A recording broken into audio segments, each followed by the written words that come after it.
when my grandson asked, "Why can't Grandma sit with us?"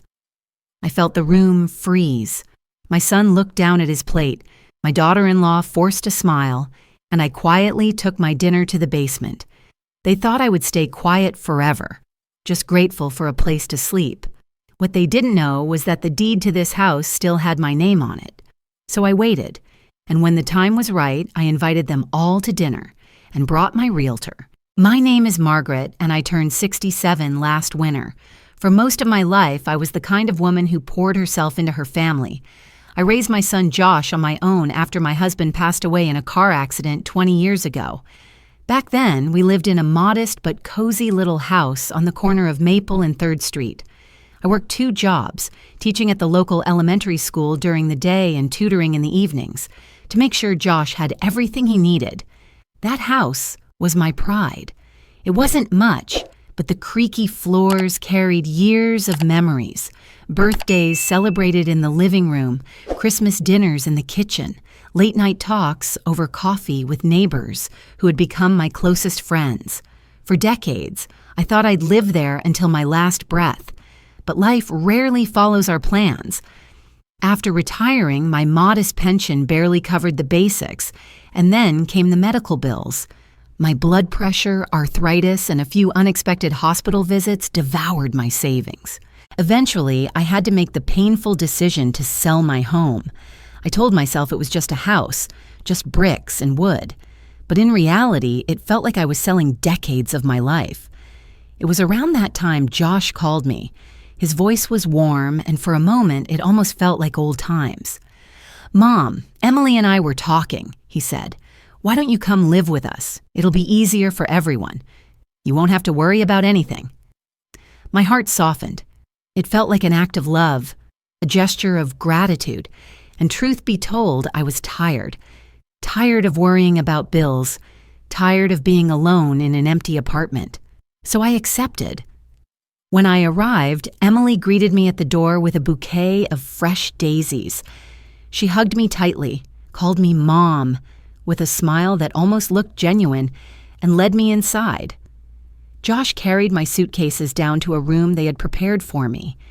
It was neat and freshly painted, a twin bed pushed against the wall, a small dresser in the corner.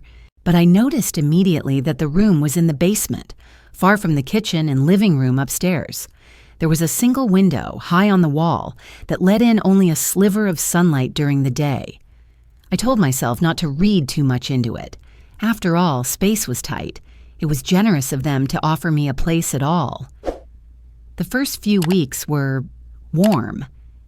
Emily invited me to help with dinner, and Josh would come down in the evenings to chat.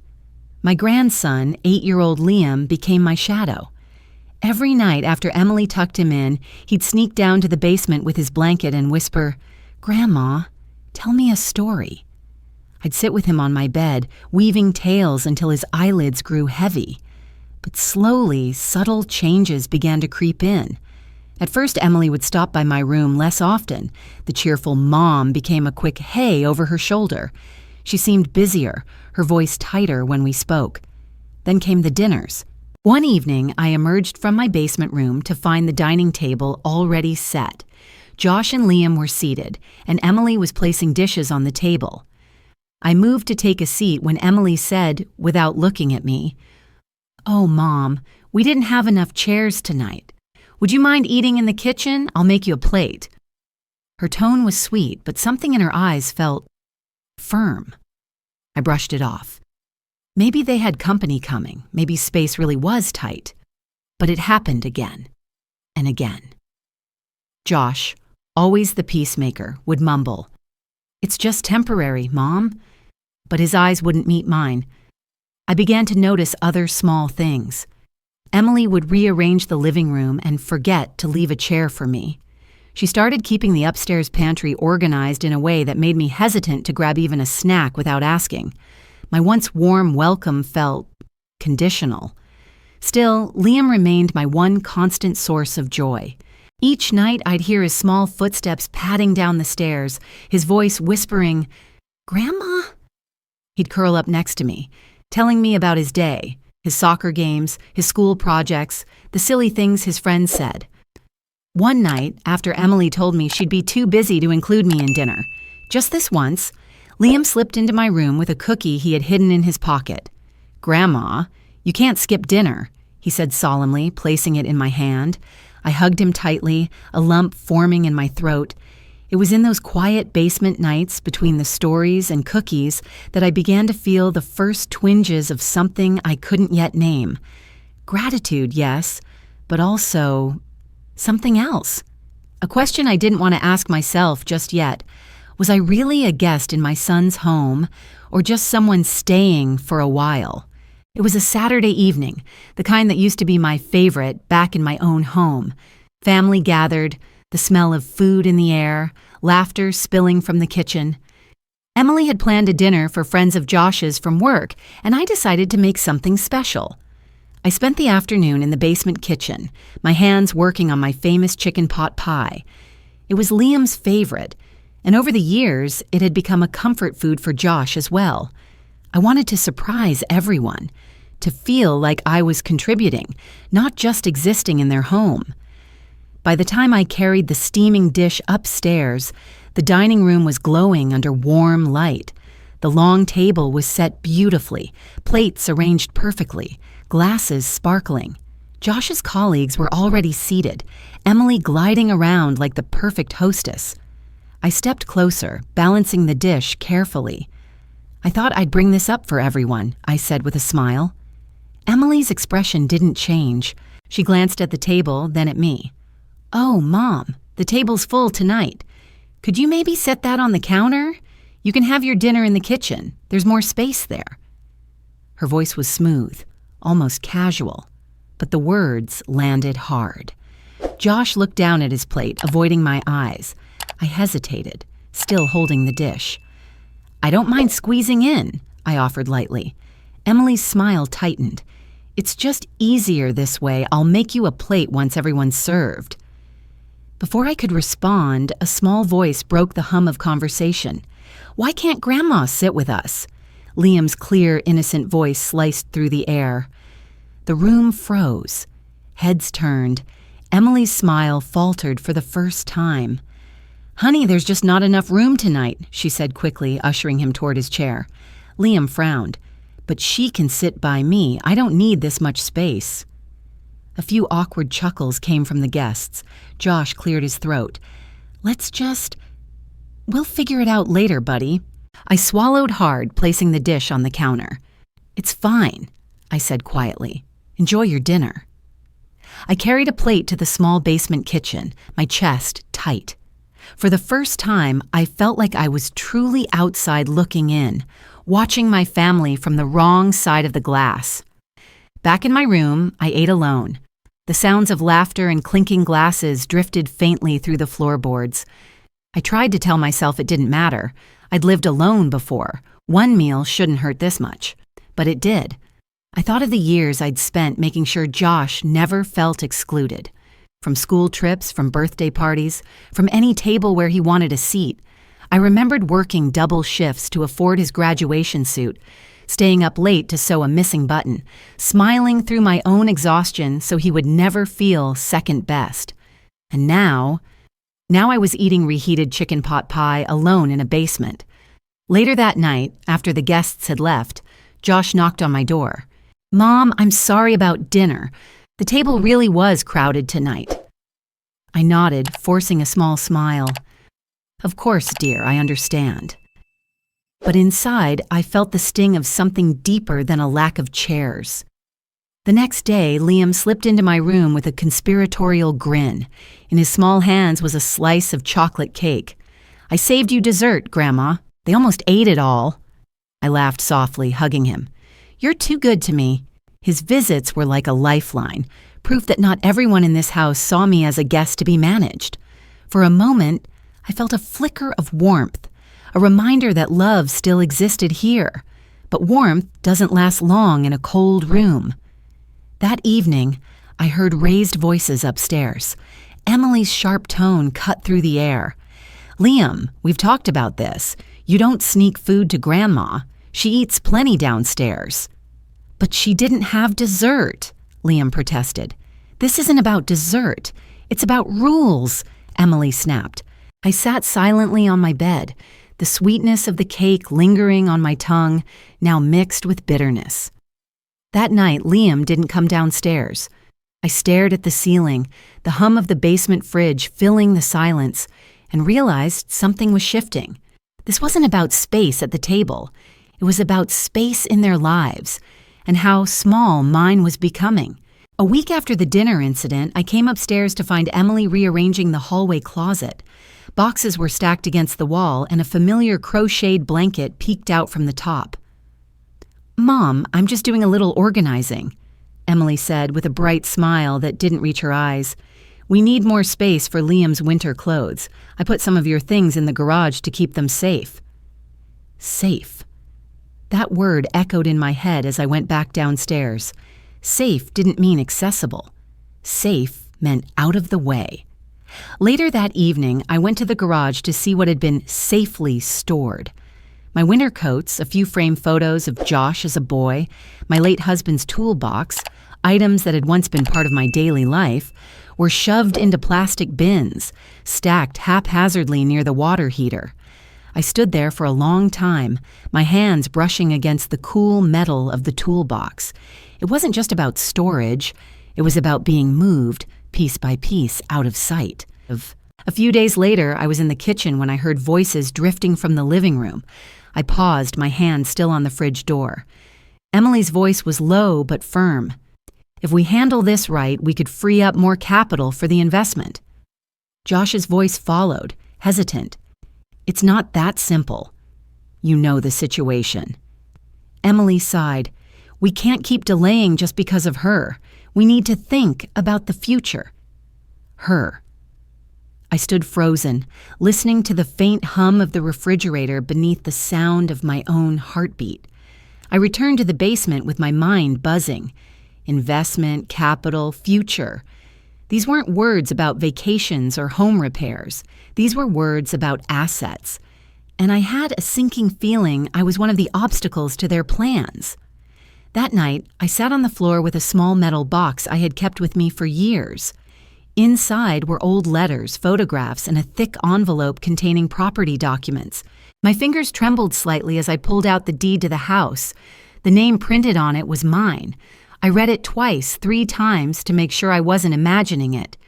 Years ago, after my husband passed, I had adjusted the ownership but never signed it away completely. When I sold my old house, the proceeds went into the new one, under my name. A strange mix of emotions washed over me, relief, empowerment, and something like defiance. For the first time in weeks, I felt the ground steady beneath my feet. The next morning, I took the deed to an old friend, Frank, a retired lawyer who still kept a small office downtown. He adjusted his glasses, scanning the papers slowly. "Margaret, this is still valid," he said finally. "Your name is on the title. Unless you've signed something since then, and I'm assuming you haven't, you remain the legal owner." I exhaled, my chest loosening just slightly. "What should I do?" I asked. Frank leaned back in his chair. "For now, nothing. Don't tell them what you know. Watch, listen, gather information. The more you know before you act, the stronger your position will be." I followed his advice. Days turned into weeks, and I made a point to keep my ears open. Emily became bolder in her conversations, perhaps thinking I was too preoccupied with Liam or my room in the basement to notice. One afternoon, as I came upstairs for tea, I heard her voice from the dining room. "Yes, I understand," she was saying. "If we can finalize the listing by next quarter, we'll have enough for the down payment on the new property." My steps froze. Listing, down payment. There was a pause, then Emily's tone sharpened. "No, she doesn't know yet. We'll handle that part. Once she's settled somewhere else, we can move quickly." Somewhere else. I pressed my back against the wall, my breath caught in my throat. The words were like a cold blade. That night, I sat in my room, the deed spread across my lap. Emily's voice still rang in my ears. The betrayal wasn't just in her tone, it was in the confidence she had that she could move me like a piece of furniture. But she didn't know everything, and that That was my advantage. I closed the deed carefully, tucking it back into the metal box. For now, I would remain quiet. Quiet, but not powerless. It was late on a Sunday morning when I heard Emily's voice coming from the living room. She spoke in her sweet tone, the one she used for phone calls when she wanted to sound like the perfect daughter-in-law. "Yes, Aunt Linda, we've been talking. Mom's been mentioning how tired she is, how she might be happier somewhere quieter. You know, like a nice senior community. She deserves comfort at her age." I stopped halfway up the stairs, my hand resting on the railing. I hadn't said anything about wanting to leave. In fact, I hadn't even hinted at it. Emily's voice lowered. "Yes, we think it's for the best. It'll be easier for everyone, and she'll be well taken care of." Her words were calculated, soft, perfectly crafted to sound like concern, but I could hear the truth behind them. That afternoon, I overheard her telling Josh in the kitchen, "Once the family's on board, it'll be less dramatic. We'll frame it as her choice. She won't fight it if she thinks everyone agrees." I went back to my basement room, sat on my bed, and let the realization sink in. Emily wasn't just pushing me out, she was building a story. A version of events where she was the caring daughter-in-law and I was the elderly mother voluntarily moving on. It was clever, almost admirable, and it made my decision even easier. The next time Emily brought up the idea to me directly, I smiled. "You know, Emily, you might be right," I said, my voice calm. "A quiet place could be nice. I should think about it." Her eyes widened, just a fraction before she masked it with a polite nod. "I'm glad you're open to the idea, Mom. We just want what's best for you." I could almost see the calculations in her head. She thought she'd won, but she didn't know I had already been to see Frank. She didn't know about the deed tucked safely away in my drawer, and she certainly didn't know that I had someone else in mind to join us for dinner very soon. 2 days later, I called an old acquaintance, Tom, a realtor I had known for years. He had helped me sell my previous house, and he was one of the few professionals I trusted completely. "Margaret, it's been ages," he said when he answered. "Tom, I might need your help again," I replied. "This time, with the house I'm living in now." There was a pause. "The one you're staying in with your son?" "Yes," I said evenly. "It's still in my name. I might want to explore options." We met at a small cafe the next morning. I brought the deed with me, and Tom's eyebrows lifted as he looked it over. "This place is in a prime location," he said, tapping the paper. "You'd have no problem getting top dollar. In fact, the market's hot right now. Buyers are practically lining up for properties like this." I sipped my coffee, the edges of my mouth curling slightly. "That's good to hear, but I'm not in a rush. I want to time this right." Tom leaned in, curious. "Timing it right for what?" I didn't answer immediately. Instead, I slid the deed back into my bag. "Just be ready, and maybe keep your next Saturday evening free. I might have a dinner invitation for you." In the days that followed, I kept up my act. I let Emily believe her plan was unfolding perfectly. I even asked her for brochures of senior living communities, flipping through them in front of her as if I were seriously considering the move. "Some of these look quite nice," I said one evening. Emily smiled, satisfied. "I'll help you make a list, Mom. We can schedule tours." "Perfect," I replied, my voice as warm as I could make it. All the while, my plan was taking shape. The Saturday dinner was Emily's idea. She wanted to celebrate the next steps in front of a few relatives, likely to cement the story she'd been spinning.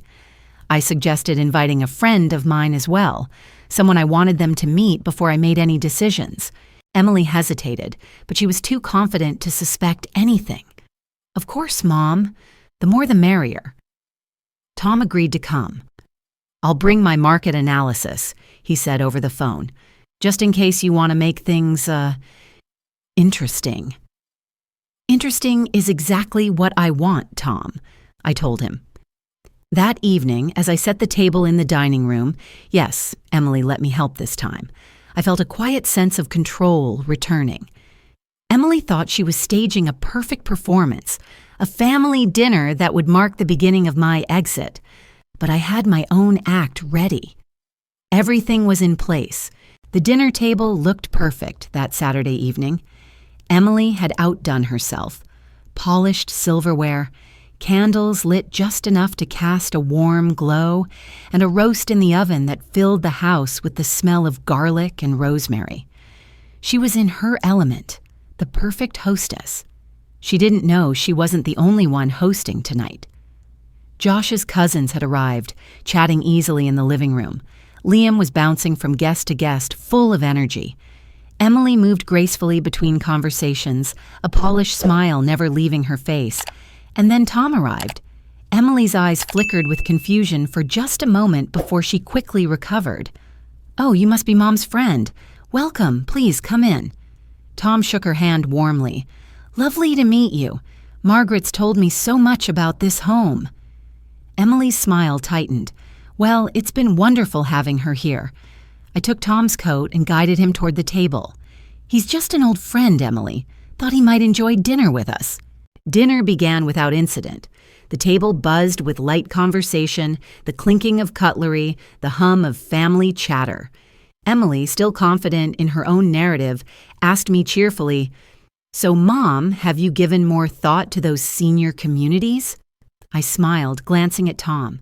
"Oh yes, I've been thinking a lot about the future lately." Josh shifted slightly in his seat, but Emily looked pleased. She turned her attention back to the roast, clearly thinking she was winning, and then Tom cleared his throat. "I just wanted to say, this house is really something," he began conversationally. "In fact, I'd love to come by next week to take some measurements, just to prepare for a possible valuation. Of course, only if the owner agrees." The room went still. Emily's fork froze halfway to her mouth. Josh's eyes darted to mine. "The owner?" Emily said carefully. Tom smiled, leaning back slightly. "Yes, I was invited here tonight because the legal owner wanted to discuss options for the property." Her face went pale. I set my fork down gently, reaching into my bag. "That would be me," I said calmly, placing the deed on the table. Gasps rippled around the room. Emily stared at the papers as if they might vanish. Josh blinked, his voice barely above a whisper. "Mom, you still—" "Yes," I said simply. "My name is still on the title, legally and entirely." Emily's carefully curated composure cracked. "You never told us that." I met her gaze steadily. "You never asked." The silence was thick, the kind that stretches and weighs on everyone in the room. Tom broke it gently. "It's a valuable property. If Margaret decides to sell, she could have multiple offers almost immediately. But of course that depends on whether she wants to keep it or not." Emily's hands tightened around her napkin. Josh looked lost, glancing between us. I folded my hands neatly in front of me. "Here's what I've decided. This house will remain mine for as long as I choose. Whether it stays in the family depends on how I'm treated while I'm here." Emily's mouth opened, then shut again. Josh finally spoke, his voice low. "Mom, I didn't know. I thought—" "I know what you thought," I said softly. "You thought I was here on your terms. But I've been here on mine the whole time, and I intend to stay that way." Emily's face flushed with a mix of anger and embarrassment. "So what, you're threatening to sell it out from under us?" I didn't raise my voice. "No, I'm giving you a choice. Show me the respect I deserve as a member of this family, or I will make decisions that protect my peace."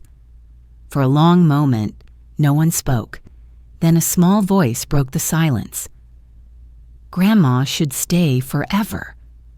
Liam had slipped from his chair and was standing beside me, his small arms wrapping tightly around my waist. His words were clear, unshaken, cutting through the tension like sunlight through clouds. Josh's shoulders sagged. Emily looked away. I rested a hand gently on Liam's head. "Thank you, sweetheart." The weight in the room shifted. The power dynamic had changed completely. I had said my piece, and they knew I meant every word. Dinner ended quietly. Emily avoided my gaze, retreating quickly to the kitchen. Josh lingered, still looking unsettled, but there was no denying the reality of the situation. The truth was out. The control was no longer hers, or his. And for the first time in months, I felt like I could breathe again. The days after the dinner felt strangely quiet. Emily kept her distance, her usual chatter replaced by clipped responses. She no longer discussed plans for the house within earshot. In fact, she no longer discussed much at all. Josh, on the other hand, seemed to carry a new weight in his shoulders. He knocked on my door more often, sometimes just to ask how I was feeling, sometimes to invite me upstairs for coffee. A week later, he appeared at my basement door holding a stack of boxes. "Mom, I've been thinking," he began, "maybe it's time we move you upstairs. The guest room has better light and, well, it's closer to everyone." I could see the guilt in his eyes, but also the effort. "I think that would be nice," I said, my voice calm. The guest room was small, but it had a large window that looked out over the backyard. Emily didn't help with the move, but Josh carried my things himself. Liam ran back and forth, carrying little items like my knitting basket and photo frames, proud to be helping. Emily no longer had a say in the finances. Josh quietly told me he'd taken over the family budget. "It's better this way," he said. "Fewer misunderstandings." She didn't like it, I could tell, but she didn't challenge it either. One afternoon, Tom stopped by with a folder under his arm. "I've had a few people inquire about this property," he said casually over tea. "You could get an excellent offer if you ever wanted to consider selling." Emily, passing through the kitchen, froze for a moment before retreating quickly. I smiled, stirring my tea. "I'll keep that in mind, Tom. It wasn't a decision I planned to make immediately, but the knowledge that I could was enough. It was a quiet reminder to everyone that my position in this house wasn't dependent on anyone's charity. Life settled into a new rhythm. Emily kept her distance, but was polite. Josh made more time for me, sometimes cooking dinner together, sometimes sitting on the porch after Liam went to bed. Liam still visited my room every night, curling up beside me to talk about his day. The tension didn't vanish, but the balance had shifted. I was no longer the quiet, grateful guest. I was the owner, the matriarch, the person whose presence could not be dismissed or diminished. Weeks later, on a sunny afternoon, I sat on the porch with a glass of lemonade.